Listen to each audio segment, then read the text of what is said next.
Amém. Os irmãos podem sentar-se.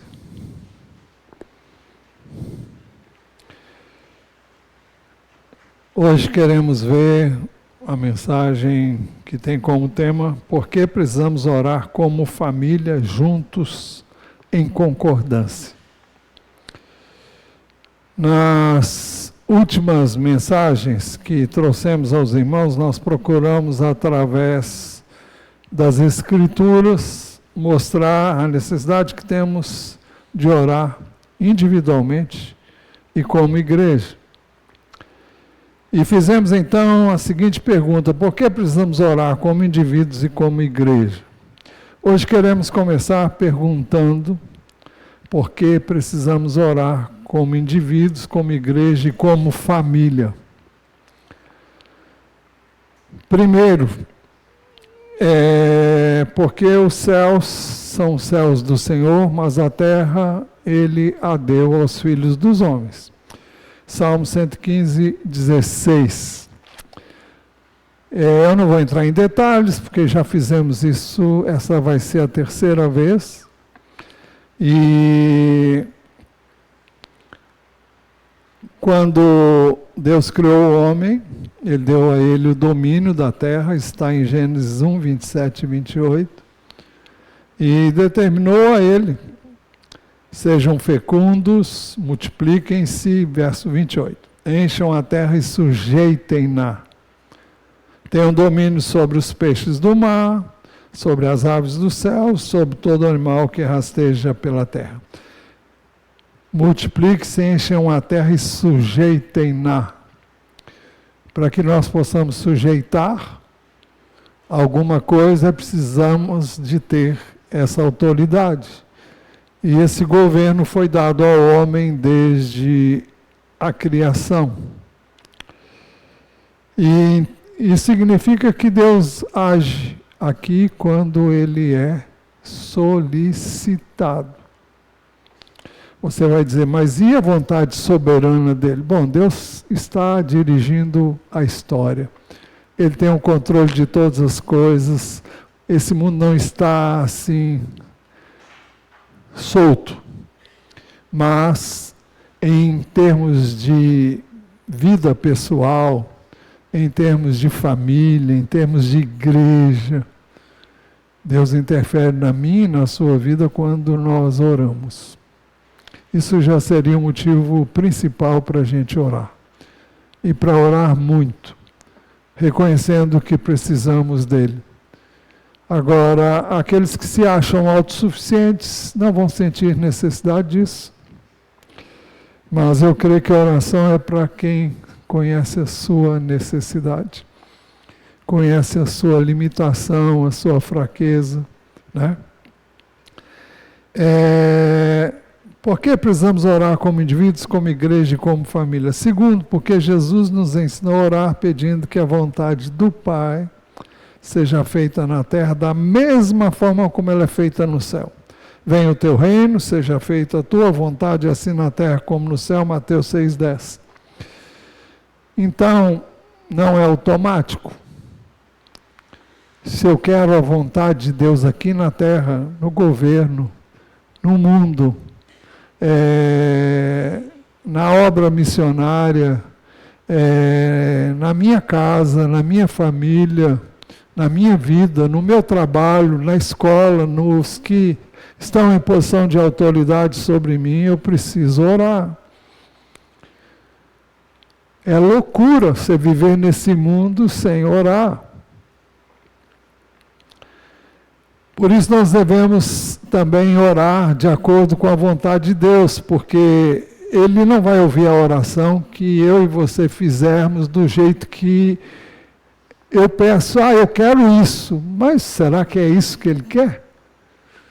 Então é preciso que nós busquemos conhecer a vontade dEle. A vontade dEle é expressa na sua palavra.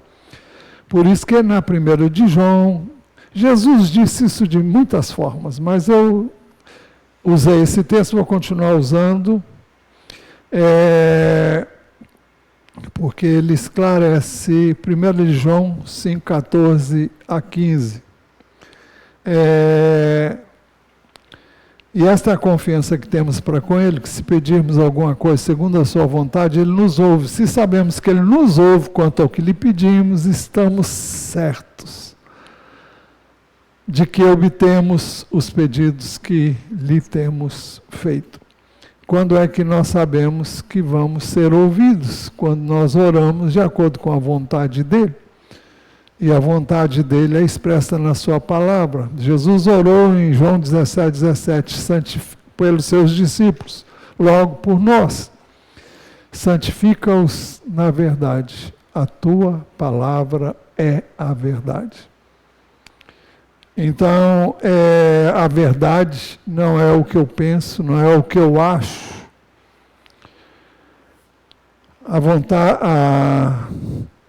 A vontade de Deus é expressa na sua palavra. Por que precisamos orar individualmente, sozinhos, longe dos olhares de todos? Hoje de manhã na escola bíblica, se você não veio, olha, eu vou dizer, você perdeu. Não é por causa de mim, é por causa dele, tá? Nós vimos Jesus orando sozinho. E Jesus orava e orava sozinho, buscava os lugares onde ele pudesse estar sozinho. E ele nos ensinou a fazer isso também. E ele disse em Mateus 6, essa é a resposta à pergunta: por que precisamos orar individualmente, sozinhos, longe dos olhares de todos? Porque Jesus nos ensinou a orar assim: quando orarem, não sejam como os hipócritas que gostam de orar em pé, nas sinagogas, nos cantos das praças, para serem vistos pelos outros. Em verdade, lhes digo que eles já receberam a sua recompensa. Mas ao orar, entre no seu quarto e, fechada a porta, ore ao seu Pai, que está em secreto, e o seu Pai que vem em secreto lhe dará a recompensa. Então, eu e você precisamos orar, sozinhos, abrir o nosso coração, muitas vezes chorar, e confessar as nossas fraquezas, os nossos medos, as nossas aflições, angústias, ansiedades e preocupações, porque a Bíblia diz que o Novo Testamento ensina que nós devemos lançar sobre ele toda a nossa ansiedade, que não devemos andar preocupados com coisa alguma, mas em tudo fazer conhecidos diante deles os pedidos, e não fiquem preocupados com coisa alguma, mas em tudo sejam conhecidos diante de Deus os pedidos de vocês pela oração e pela súplica com ações de graça. E a paz de Deus, que excede todo o entendimento, guardará o coração e a mente de vocês em Cristo Jesus. Filipenses 4, 6 e 7. Eu vou ter que mexer aqui porque eu estou tentando usar o celular, mas o celular não dá muito certo para mim não, porque sai do lugar toda hora. E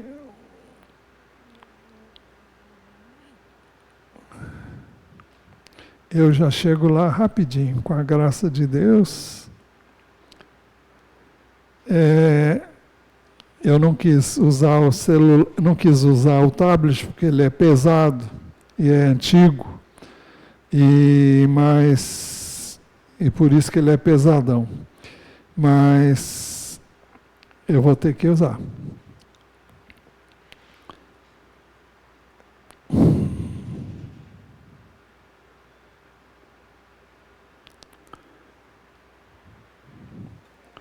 Então vamos lá.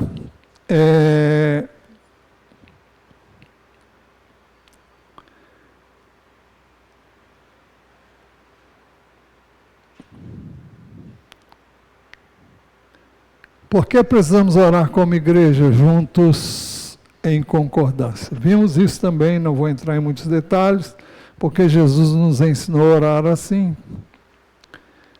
Também, em verdade, também lhes digo que se 2 de vocês sobre a terra concordarem a respeito de qualquer coisa que vierem a pedir, isso lhes será concedido por meu Pai que está nos céus. Então é importante que nós concordemos. Jesus disse: onde estiverem 2 ou 3 reunidos em meu nome, ali estarei no meio deles.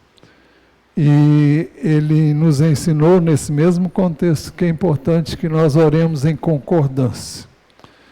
É preciso que andemos em unidade, buscando juntos os mesmos alvos, os mesmos objetivos.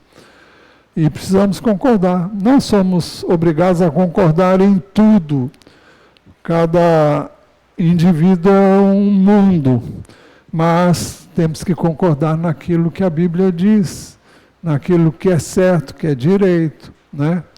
Temos que buscar seguir a orientação que nos é dada através da liderança. Deus usa a liderança da igreja.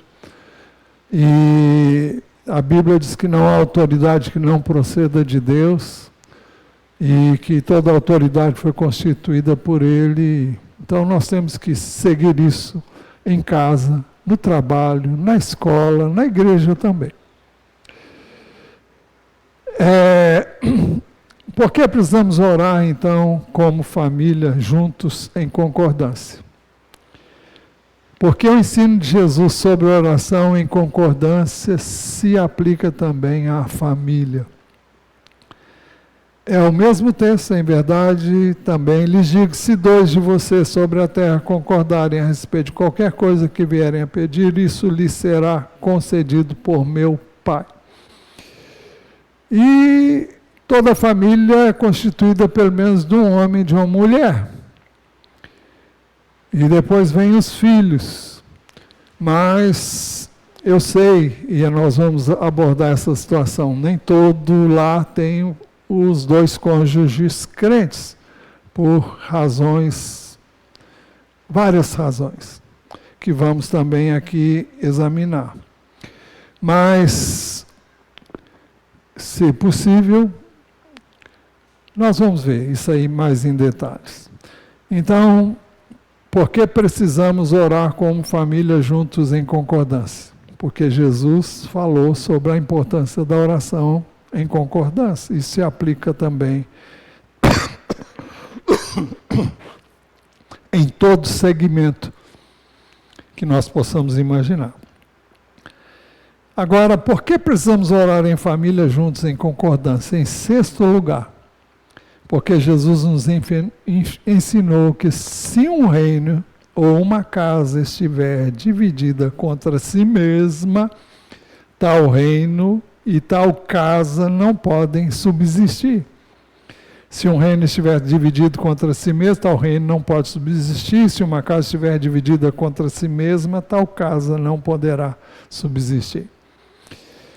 Significa que se num lar onde um cônjuge é crente e o outro não é, nós vamos ver isso, essa casa está arruinada, espere, não interprete de forma inadequada o que nós vamos dizer. Mas pense nisso. Para que nós alcancemos objetivos comuns, é por isso que, primeiro, eu e você, eu não, né? Já casei, mas você que é jovem, você deve escolher um cônjuge que ame o Senhor, que tema o Senhor, seja fiel ao Senhor. Se você é, né? Porque você não pode querer uma coisa que você não é. Você não pode querer como companheiro, como companheira, uma pessoa que não é o que você é. Então a gente só pode pedir a Deus e deve pedir a Deus aquilo que nós estamos buscando ser nele, não é? Então, esse é o ideal. E por que nós queremos abordar isso nessa manhã? Nós estamos usando estes princípios bíblicos para mostrar a vocês a importância de orarmos juntos, como igreja, inclusive pelos boletins de oração da igreja. Por quê? Porque ali nós temos motivos pelos quais você devia orar todos os dias. Eu abordei no pedido número 5, que fala sobre nós e as nossas famílias, é o segundo pedido que fala sobre isso. Na semana passada nós abordamos a letra A desse pedido, diz assim: pedimos que Deus nos dê corações perdoadores, misericordiosos e amorosos, sinceros e obedientes, livres de ressentimentos, da amargura, da maledicência e da maldade. Isso é essencial para a família. Vimos isso na semana passada, não vamos ver isso hoje. Mas eu quero abordar a letra B, que diz assim: cada família, nós queremos que vocês orem para que cada família se reúna diariamente para buscar o Senhor em oração e na palavra. Então, o motivo que queremos destacar é esse, que cada família se reúna diariamente para buscar o Senhor em oração e na palavra. Pois bem, por que precisamos orar como família juntos em concordância? A iniciativa e a responsabilidade de liderar espiritualmente a família é, sobretudo, do homem, do marido, do pai de família. 1 Coríntios 11, 3 diz assim: quero, porém, que saibam que Cristo é o cabeça de todo homem, e o homem o cabeça da mulher, e Deus o cabeça de Cristo. Esse texto nos faz entender que existe uma hierarquia, eu não gosto desse nome não, mas é uma hierarquia assim, não tem outro jeito, eu não conheço outra palavra, se você soubesse depois me fala, eu mudo. Mas existe uma ordem para uma cadeia de comando, agora entendi. Entendi não, lembrei. Expressão usada por Larry Coy, no estudo que ele faz sobre conflitos da vida. Eu não sei se ele está vivo ainda ou não, mas nós já vimos isso aqui muitas vezes. Então, o apóstolo Paulo diz: quero, porém, que saibam que Cristo é a cabeça de todo homem. Então, todo homem que teme a Deus está sujeito a Cristo. E se não está andando por si mesmo, está andando no caminho errado. E o homem é o cabeça da mulher. Ele tem a responsabilidade de liderar em amor e amar como Cristo amou a igreja, a sua esposa. E, finalmente, Deus é o cabeça de Cristo. Então, existe uma ordem estabelecida por Deus que nós não podemos ignorar no contexto da família.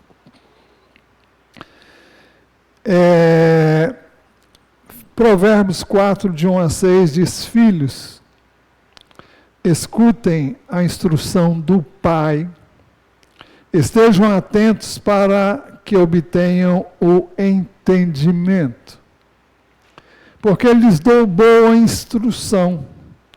Não abandonem o meu ensino.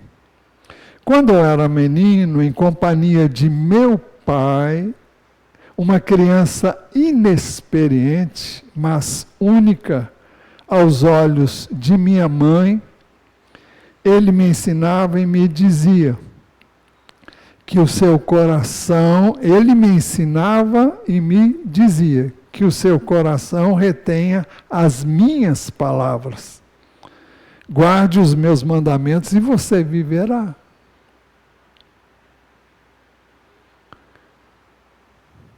Adquira a sabedoria, adquira o entendimento, e não se esqueça nem se afaste das minhas palavras. Não abandone a sabedoria e ela guardará você. Ame-a e ela a protegerá. Então, esse texto é muito claro quanto à responsabilidade do pai em relação aos seus filhos. O texto que eu li anteriormente, de 1 Coríntios 11, 3, fala da liderança dentro de casa. Agora, quando isso não é feito pelo marido,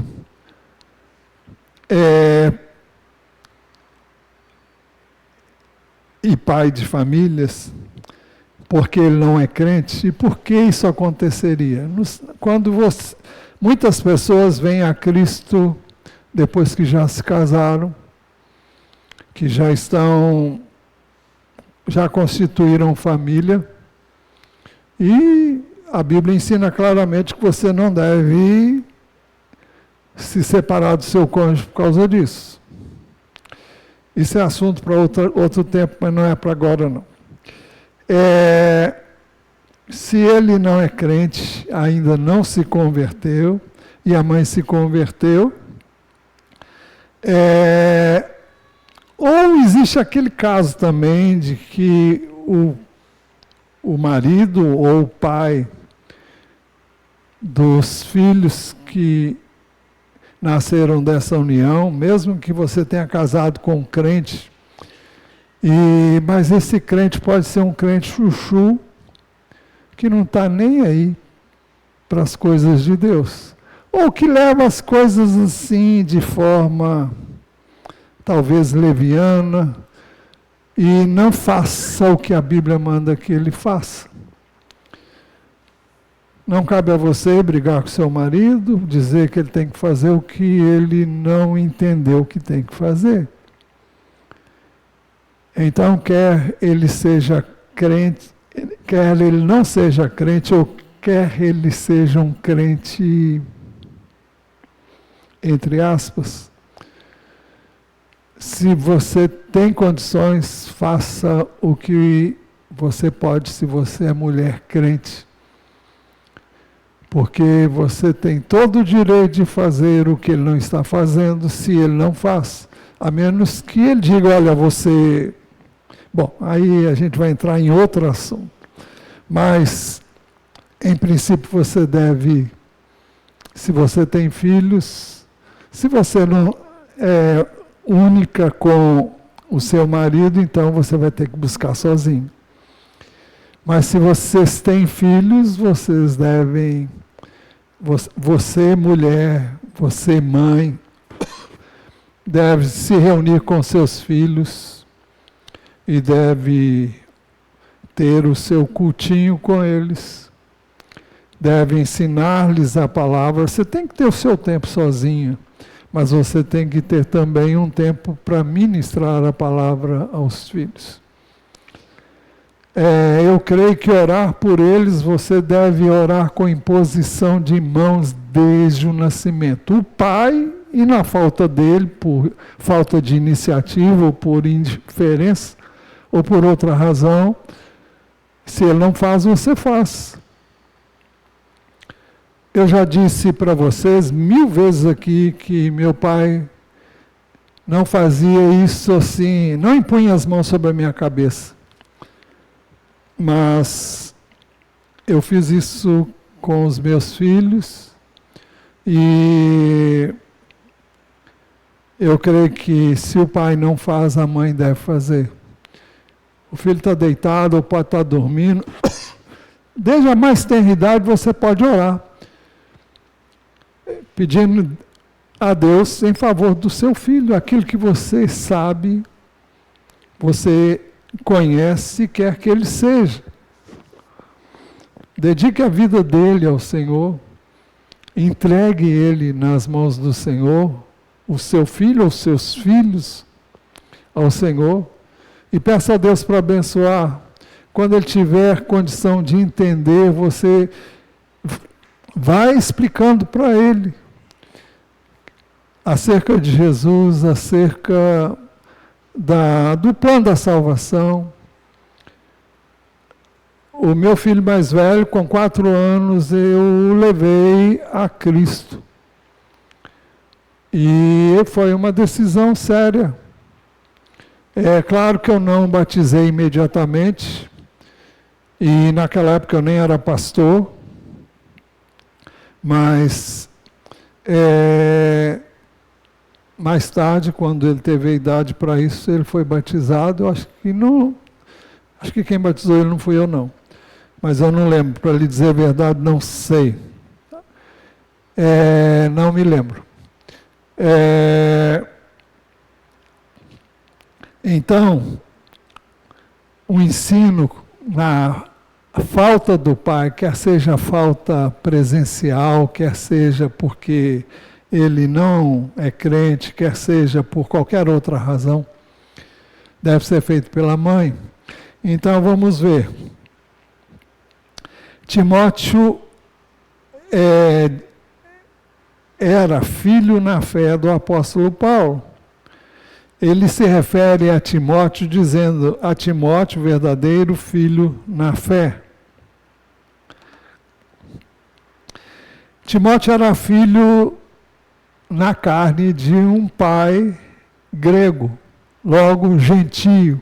Não há evidências de que ele tinha se convertido. A Bíblia nos dá a entender até que não.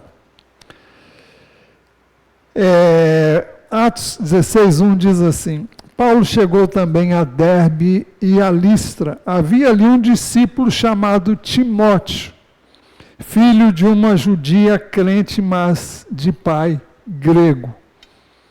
Ou seja, ela o texto se refere a quem escreve é Lucas. Ele se refere a ela como crente e ele não.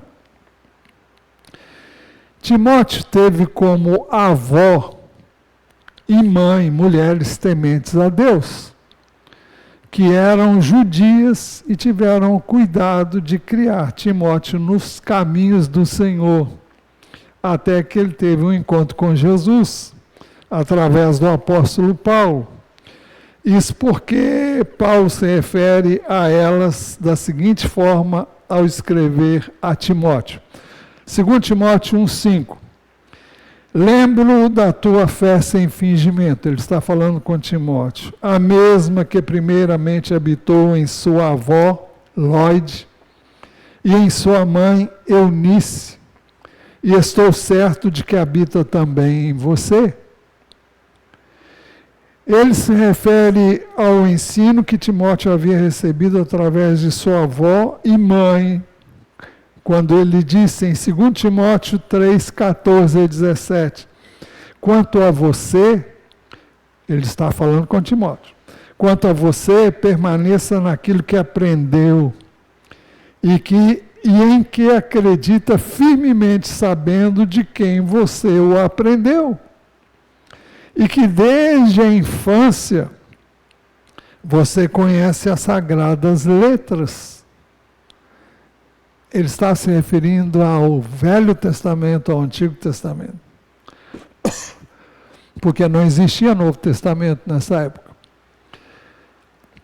E que desde a infância você conhece as sagradas letras que podem torná-lo sábio para a salvação pela fé em Jesus, porque o Velho Testamento aponta para Jesus e o Novo Testamento cumpre o que o Velho Testamento prometeu. Então ele diz, toda a Escritura é inspirada por Deus e útil para o ensino, para a repreensão, para a correção, para a educação na justiça, a fim de que o servo de Deus seja perfeito e perfeitamente habilitado para toda boa obra. Então, ele fala daquilo que ele aprendeu e em que acredita que desde a infância ele conhece as sagradas letras. E isso ele aprendeu de sua avó e da sua mãe. Quando as crianças ainda são muito novas, é muito importante que os cônjuges se reúnam para buscar, quando é possível, juntos, o Senhor em oração e na palavra. Os pais têm autoridade sobre os filhos, por isso devem orar por eles. E os pais não devem dizer palavras que amaldiçoam, palavras que dizem você não vai dar nada. Você está ministrando coisas ruins para o seu filho, sua filha. Você deve abençoar o seu filho, a sua filha, você deve abençoar a sua família. Eu abençoo em nome de Jesus, você, meu filho. E ore por ele e peça a Deus que abençoe ele mesmo, o seu filho. Na minha família, quando eu era criança, a gente tomava a bênção para os pais e também para as pessoas mais velhas na família. É claro que quando eu era menino, nem todo mundo era crente e minha mãe demorou bastante a se converter, mas meu pai se converteu primeiro. Mas eu tomava a bênção deles. Quantos aqui ainda fazem isso hoje? Ah, tá bom. Que bom. É um ótimo, uma ótima prática. Então, é importante também que desde a mais tenra idade das crianças, os pais busquem instruir os filhos segundo os princípios da palavra de Deus. E agora eu vou usar a edição revista e atualizada, porque eu tenho usado a NA, só vou citar esse verso na edição revista e atualizada. O texto diz assim: quando eu era filho, é o mesmo texto que eu já li anteriormente. Quando eu era filho, em companhia de meu pai, quem era o pai dele? Era Davi. E tenro e único diante da minha mãe, porque Davi teve filhos com outras mulheres, não vamos entrar em detalhes quanto a isso, não é o nosso assunto, mas ele era filho único de Davi com Betseba, ou Betsaba, Betsaba.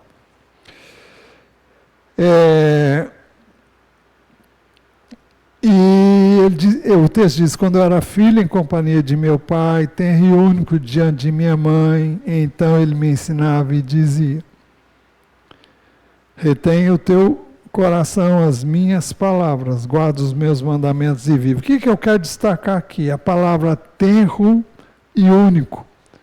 O que é tenro? É novinho, é bem criança mesmo. A mais tenra idade, você pode ensinar a palavra de Deus aos seus filhos. Vá falando, vá dizendo. Essas coisas vão entrar, vão persistir.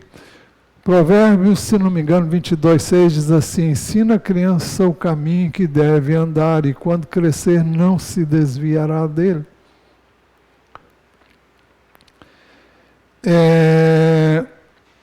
O Salmo 78, verso de 1 a 4, diz assim: escutai, meu povo, a minha lei, prestai ouvidos às palavras da minha boca. Quem está falando aqui, escreveu isso, foi Asaf, que foi também profeta no contexto do Antigo Testamento. Abrirei os lábios em palavras e publicarei enigmas dos tempos antigos, o que ouvimos e aprendemos, o que nos contaram os nossos pais, não o encobriremos a seus filhos, contaremos à vindoura geração os louvores do Senhor, e o seu poder e as maravilhas que ele fez. Ou seja, são as histórias da Bíblia, são os feitos do Senhor, que são narrados nas páginas do Antigo Testamento e também do Novo. Este é um ensino das Escrituras, desde lá os primórdios. Deuteronômio 6, 4 a 7, dizem assim: ouve, ó Israel, o Senhor nosso Deus é o único Senhor. Você pode dizer isso todo dia para o seu filho, para a sua filha. Nosso Deus é o único Senhor. Amarás, pois, o Senhor teu Deus de todo o teu coração, de toda a tua alma e de toda a sua força. Vai instilando isso pouco a pouco, isso não vai se perder. A Bíblia diz que a palavra do Senhor não vai se perder. Ela vai frutificar. E, bom, será que eu vou acertar? Isso está em Isaías. Isaías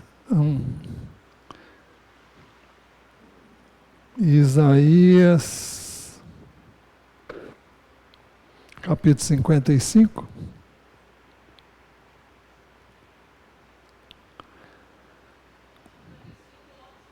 Muito obrigado. 55:11.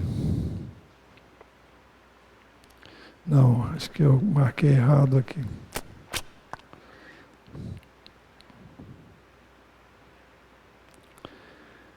Isaías 55:11.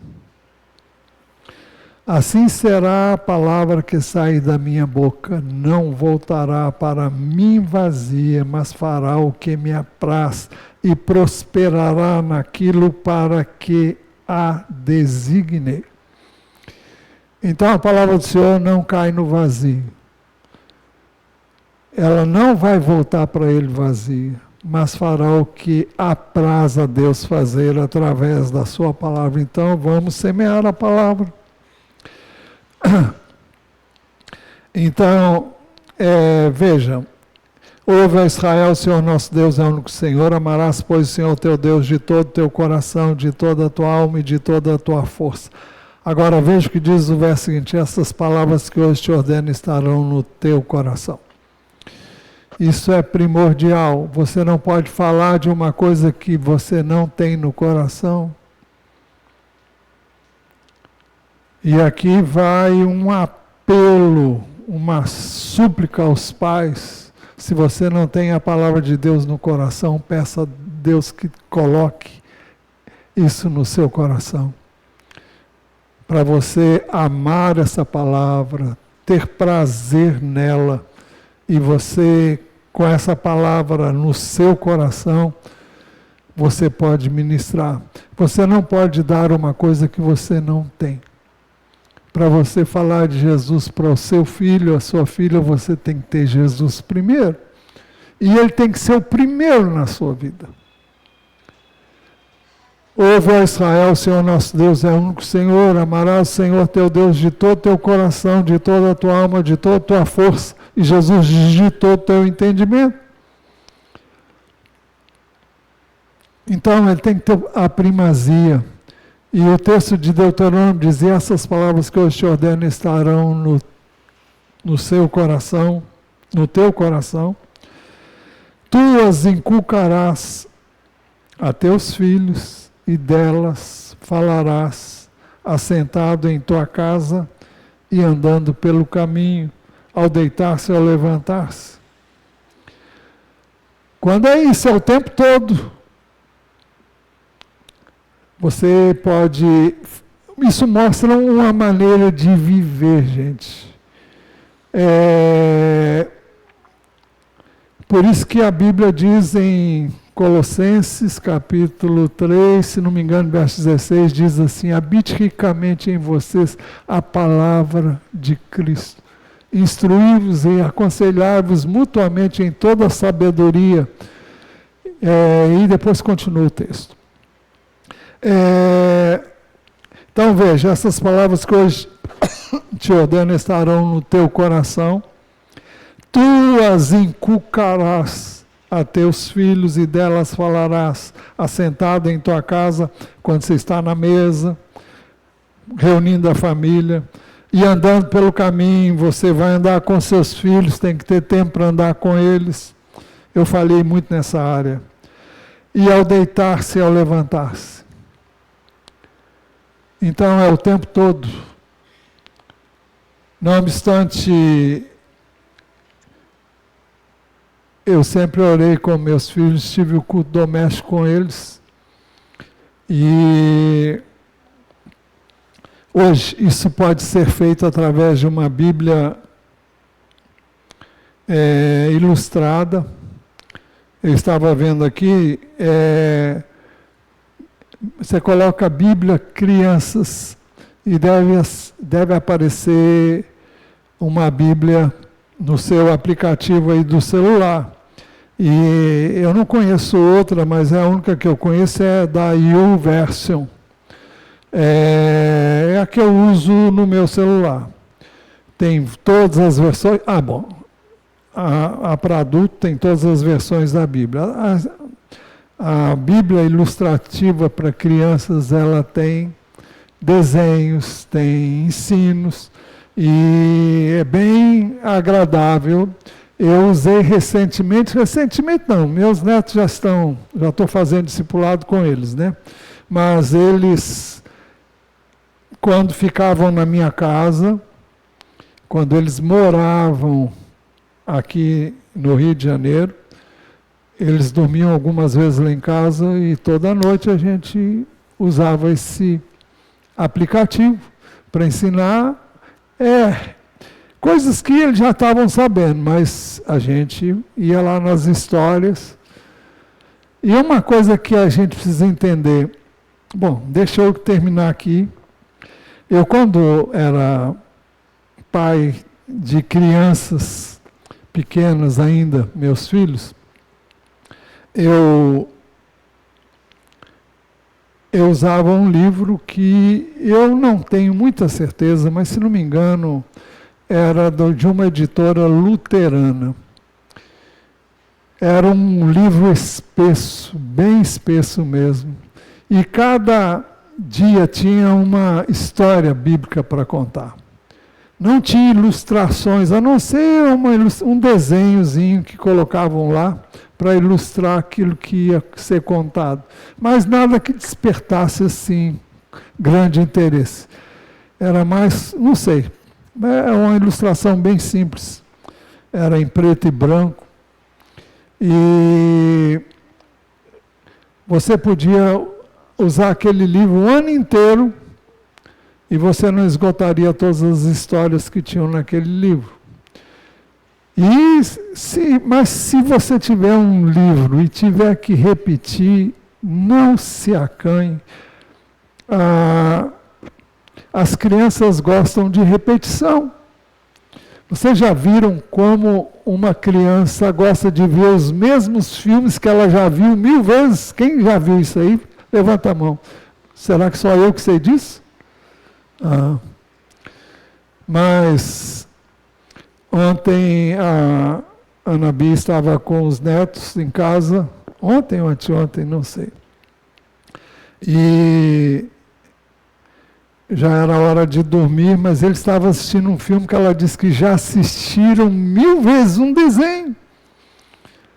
E já tinham assistido 1000 vezes, mas queriam assistir e eles assistiram até dormir. Então, as crianças não se incomodam de ouvir as mesmas histórias. E você, quando colocar alguma coisa na televisão, vem em internet, ouça primeiro. Tem muita história que não dá para a criança ver. E, de preferência, histórias bíblicas, que existe também.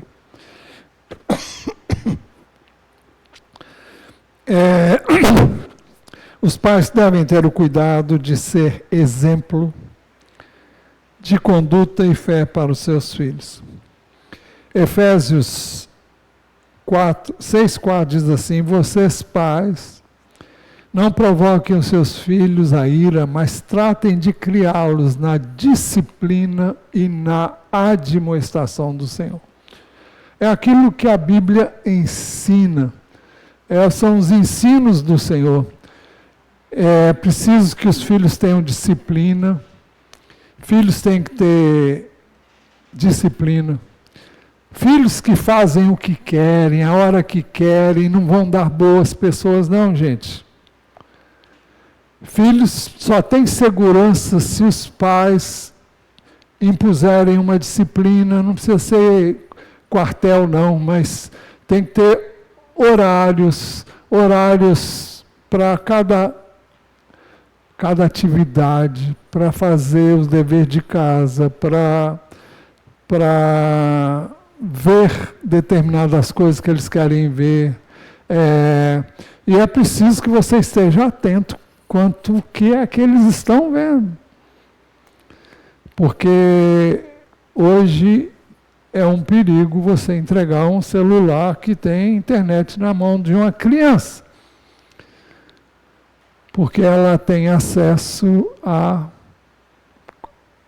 às coisas mais impressionantes do ponto de vista ruim. Então, você não pode... Aliás, o ideal seria que nenhum pai entregasse um celular para o filho, a não ser depois de uma certa idade. Há quem pense que só deveria ser feito quando ele puder comprar o celular dele. Ou seja, já está trabalhando. Eu não sei.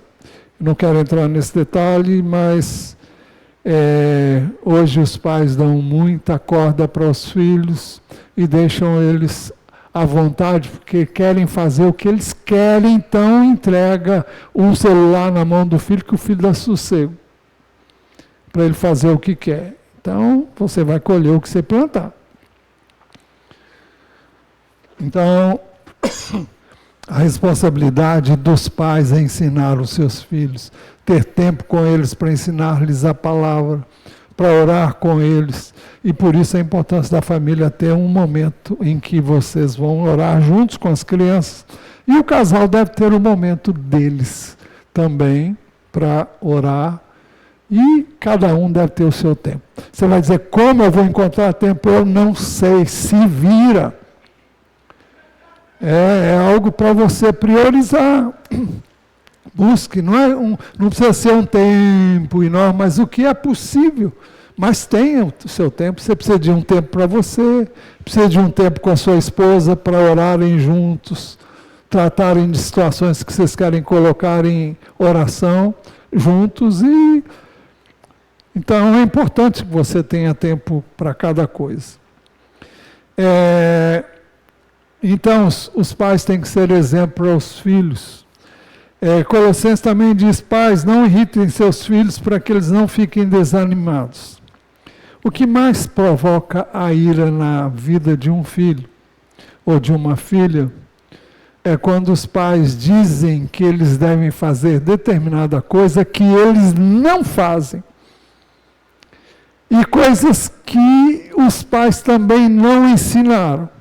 Existe aquela criança birrenta que esperneia e o pai, que isso minha filha, que isso meu filho, foi assim que eu te ensinei, ensinou nada, senão eu não estava fazendo assim não.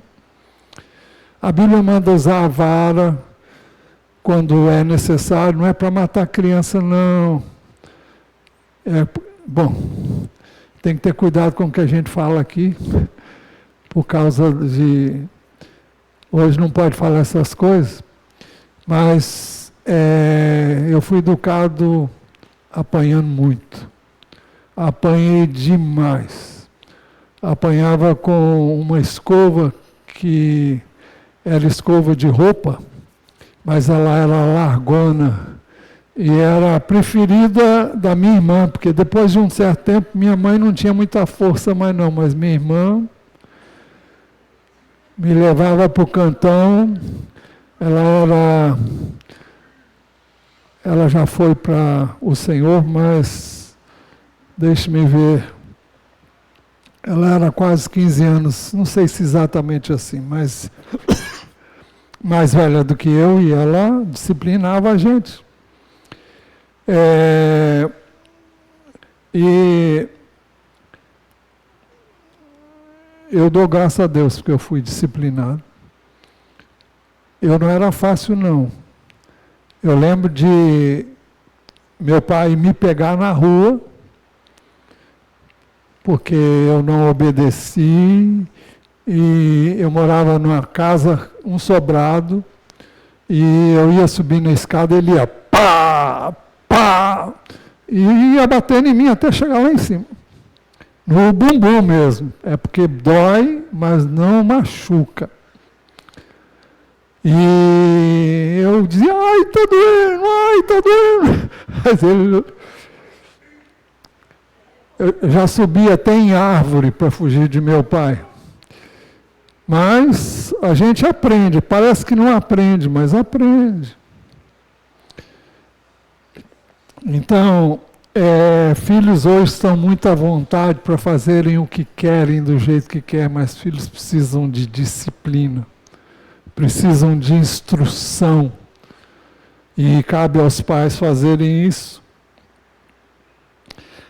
Então, o que mais aborrece um filho, uma filha, é o pai dizer, faça assim, coisa que ele não...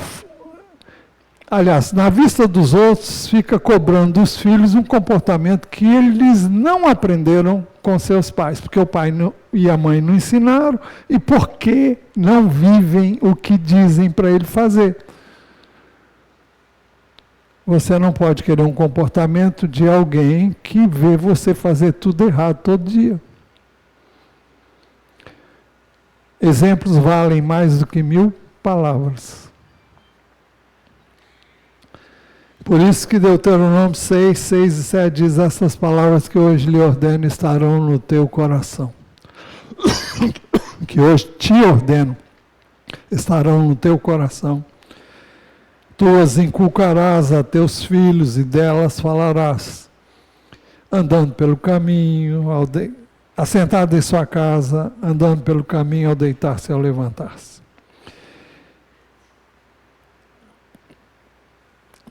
Inúmeras vezes nós temos dito aqui, eu volto a repetir, você não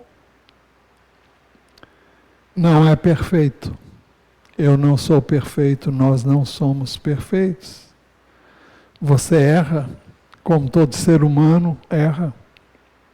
A questão não é ser perfeito,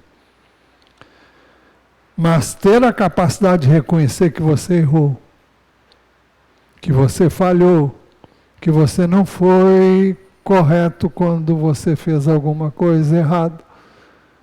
E você deve pedir perdão ao seu filho, porque você não foi um bom exemplo para ele, ou um bom exemplo para ela, a filha.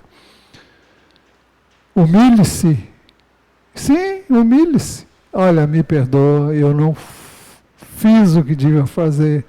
Estou arrependido, peço que você me perdoe e eu vou...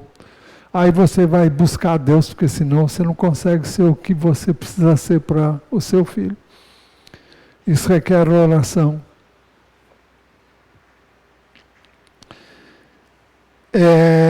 Então é preciso que você mostre aos filhos, nas Escrituras e através da oração, pelo conhecimento da verdade e pelo poder e graça de Deus, acertar.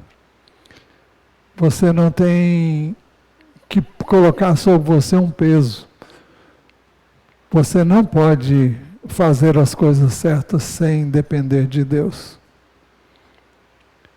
A minha natureza e a sua é fazer o que não é certo. É reagir de forma errada. É ser injusto no trato com um, com o outro. Eu estou me referindo aos filhos e também com outras pessoas. Então temos que pedir perdão aos nossos filhos quando eles presenciam coisas que não são boas. Com isso você está glorificando a Deus, porque você está reconhecendo que Deus está certo, você está errado. E Deus é glorificado na sua confissão para os seus filhos e para Ele.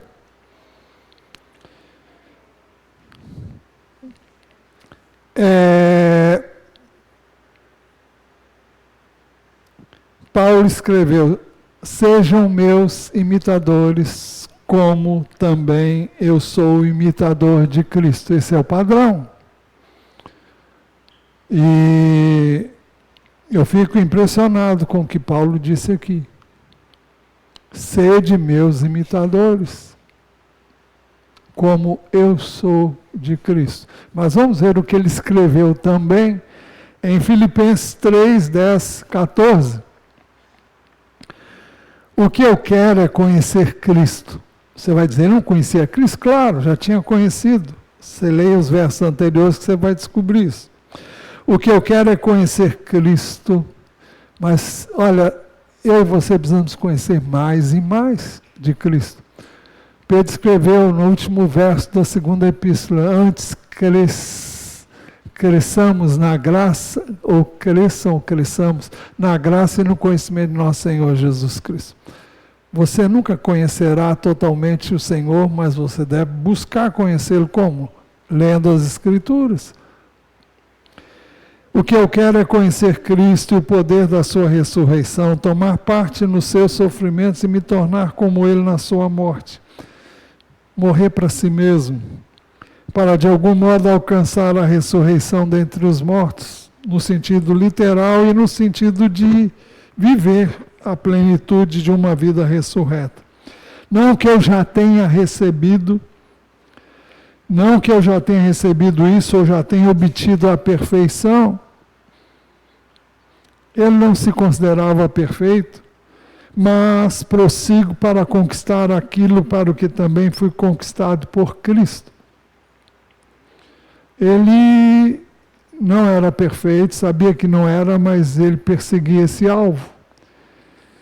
Irmãos, quanto a mim, não julgo havê-lo alcançado, mas uma coisa faço, esquecendo-me das coisas que ficam para trás, dos erros, das falhas, e avançando para as que estão diante de mim, prossigo para o alvo, para o prêmio da soberana vocação em Deus, Cristo Jesus. Nós somos chamados para ser. Para quê? Para sermos semelhantes a Cristo. A Bíblia diz que nós, lá em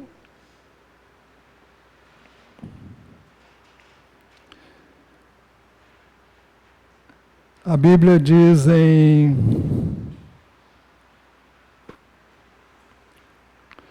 eu me perdi aqui,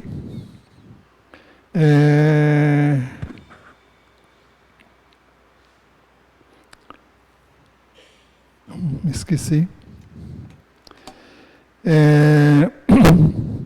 Então, eu devo me esquecer das coisas erradas que eu já fiz e prosseguir para o alvo. Bom, já lembrei. Romanos, capítulo 8.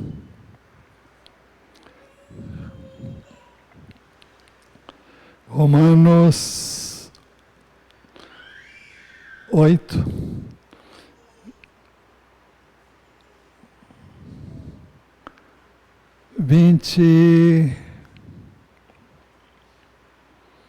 É 28, né?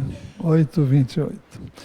Sabemos todas as coisas que operam para o bem daqueles que amam a Deus, daqueles que são chamados segundo o seu propósito, pois aqueles que Deus de antemão conheceu, Ele também os predestinou para serem conformes à imagem do seu Filho, a fim de que Ele seja o primogênito entre muitos irmãos. Então, o propósito de Deus é de nos conformar a Jesus. Como é que a gente se conforma a Jesus? Reconhecendo que você não pode, que você não consegue, que você não pode, por seus próprios esforços, ser como Jesus foi. Mas você pode pedir que Ele venha viver a vida dele em você. Então, desiste de você e peça a Ele: Senhor, toma a minha vida. Vem fazer o que eu não posso. Jesus disse: sem mim vocês não podem fazer nada. Nós estamos enxertados na videira, que é Jesus. E o ramo não pode produzir fruto por si mesmo se não estiver na videira. Então, o fruto não vem de mim, o fruto é dele. As ações, as atitudes que são de Cristo só podem vir se eu estiver nele. Isso implica em permanecer nele. Isso implica em buscar a Ele em oração, buscar a Ele na palavra. E quando nós falharmos, pedir, como já disse, perdão. Isso nos faz quando erramos, nos faz reconhecer a necessidade que temos dele. À medida que o conhecemos, nós também conhecemos a nós mesmos. Quanto mais você conhece o Senhor, mais você conhece a sua incapacidade. E isso aí não é negativo, não. Não é... Deixa eu explicar. Você não tem que sentir que você é um cara que não vale de nada. Não é isso. Você tem que reconhecer que você é objeto do amor de Deus, que Ele ama você não pelo que você é, mas pelo que Ele é. E Ele é amor. E Ele amou você e provou que amou você indo à cruz no seu lugar. Então, se Deus ama você, é bom você começar a se amar. Então, ame você para você poder amar outra pessoa. Se você conseguir receber o amor de Deus sabendo que você não é digno dele, mas que você é objeto do amor dele, você vai poder amar o irmão que falha, o irmão que erra. E você vai ser complacente não com o erro, mas com a pessoa. Nós temos que ser misericordiosos como Deus é misericordioso comigo e com você. Agora, isso não significa que eu vou acolher o erro e dizer, não, tá bom, é assim mesmo. Não. O meu alvo é ser como Cristo é. O meu alvo é conhecê-lo, e quanto mais eu conheço, mais eu quero dele. Então, quanto mais eu conheço o Senhor, mais eu conheço a minha limitação. Nós temos que entender que Deus não nos chamou porque tínhamos méritos ou era dignos.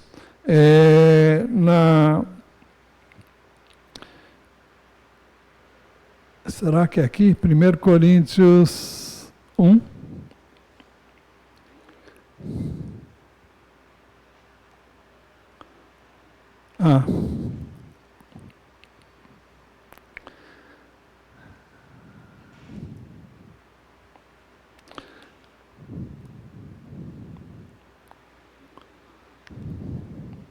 Irmãos, considerem, estou lendo 1 Coríntios capítulo 1, verso 26. Irmãos, considerem a vocação de vocês. Não foram chamados muitos sábios segundo a carne, nem muitos poderosos, nem muitos de nobre nascimento. Pelo contrário, Deus escolheu as coisas loucas do mundo para envergonhar os sábios, escolheu as coisas fracas do mundo para envergonhar as fortes. E Deus escolheu as coisas humildes do mundo e as desprezadas e aquelas que não são, para reduzir a nada as que são, a fim de que ninguém se glorie na presença de Deus. Ou seja, não sou eu, não é ninguém, é Cristo. Então Ele nos escolheu porque nos amou. Nos escolheu não porque nós éramos dignos, mas porque Ele é digno e deu a sua vida por nós. Nós temos que entender isso e amar a Deus por isso, ser gratos a Ele e buscar ser como Ele é e depender dEle, buscá-lo em oração. Então, concluindo, filhos precisam aprender que o Senhor não espera de nós perfeição. Cuidado com o que eu estou dizendo, hein? Para você não entender mal. O Senhor nos ensina que a vida cristã não pode ser vivida por nós mesmos, mas por Ele em nós. Em João 15, 4 e 5 diz assim, permaneçam em mim, e eu permanecerei em vocês, como o ramo não pode produzir fruto de si mesmo, se não permanecer na videira. Assim vocês não podem dar fruto, se não permanecerem em mim. Eu sou a videira, vocês são os ramos. Quem permanece em mim e eu nele, esse dá muito fruto, porque sem mim vocês não podem fazer nada. É nada. Não se atreva a realizar a obra de Deus com seus recursos. Não vai dar nada. Não vai a lugar nenhum. 1 de João 4,9. Já disse aqui muitas vezes. Nisso se manifestou o amor de Deus em nós. em haver Deus enviado o seu Filho unigênito ao mundo para vivermos por meio dele. É isso que é o plano de Deus. É vivermos por meio dele. Só podemos viver por meio dele quando o recebemos em nossos corações e quando entendemos que não sou eu, mas é ele. O apóstolo Paulo escreveu: estou crucificado com Cristo. Eu tenho o texto aqui, pensei que não tivesse, mas está aqui. Gálatas 2, 19 a 20. Porque eu, mediante a própria lei, morri para a lei a fim de viver para Deus. Estou crucificado com Cristo. Se Cristo morreu, eu morri. Logo já não sou eu quem vive, mas Cristo vive em mim. E este viver que agora tenho na carne, vivo pela fé no Filho de Deus que me amou e se entregou por mim. Então não sou eu, é Ele. Não é você, é Ele. Sem isso, nós não vamos a lugar nenhum. Então, por tudo isso, nós precisamos orar como família, juntos, em concordância. E que essa mensagem entregue como foi assim, possa ter alcançado os corações dos irmãos e possa levá-los a pensar e a repensar na sua vida cristã, no seu relacionamento com seu cônjuge, no seu relacionamento com seus filhos e na responsabilidade que você tem como pai de família de liderar a sua casa. E você, mãe, se o seu cônjuge não é crente, não vou entrar em detalhes aqui porque já fiz, então faz o seu papel, faz o que o Senhor chama você a fazer, seja aquilo que Deus chamou você para ser na sua família, seja a bênção. Abençoe o seu cônjuge até que ele se converta. E abençoe os seus filhos, instrua-os no caminho que devem andar, e você estará fazendo aquilo que cabe a você fazer. Que Deus nos ajude. Você que é novo, tem uma vida diante de você, você que tem filhos pequenos, tem uma grande chance de construir melhor a sua casa, a sua família, e ser exemplo para aqueles que ainda não são do Senhor. Feche os seus olhos e fale com Deus. Deus